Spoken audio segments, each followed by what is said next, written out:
আমরা এখন দাঁড়িয়ে আছি সুবর্ণরেখা নদীর পাড়ে। এই যে বয়ে চলেছে, এটা এই নদীর নাম হচ্ছে সুবর্ণরেখা। এইটা ঝাড়গ্রাম থেকে একটু ভেতরে গোপীবল্লভপুর। তো এইখানে আসতে গেলে ঝাড়গ্রামেও নামা যাবে, আবার খড়গপুরেও নামা যাবে। তো আমরা খড়গপুরে নেবেই আমাদের এইখান থেকে, এই হোমস্টে থেকে গাড়ির ব্যবস্থা করেছিল। তো সেই গাড়ি করেই আমরা এসছি এই সুবর্ণরেখা নদীর ধারে।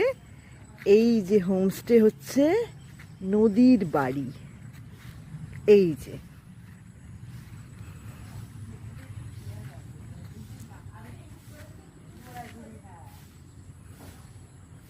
নদীর বাড়ি হোমস্টে, খুবই সুন্দর। তোমরা যদি কেউ আসতে চাও, ইচ্ছে হয়, তাহলে এইখানে যে ফোন নাম্বার দেওয়া আছে, এই ফোন নাম্বারে যোগাযোগ করে অবশ্যই আসতে পারো, দেখতে পারো, ঘুরতে পারো। তোমাদের যাবতীয় যা কিছু প্রশ্ন এইখানে ফোন করে জেনে নিলে তোমরা তার উত্তর পাবে। এখানে ফোন করলেই তার উত্তর পেয়ে যাবে। ঝাড়গ্রামে নদীর বাড়িতে আমরা আছি। আমাদের রুম হচ্ছে দোতলার এই প্রথম রুমটা। চলো ঘুরে দেখি একবার। এই হচ্ছে ঘর, এই কর্নার থেকে দেখাচ্ছি। একটা খাট, এখানে এটা হচ্ছে অ্যাটাচ বাথ, সব রকম ব্যবস্থাই আছে, গিজার টিজার সবই আছে।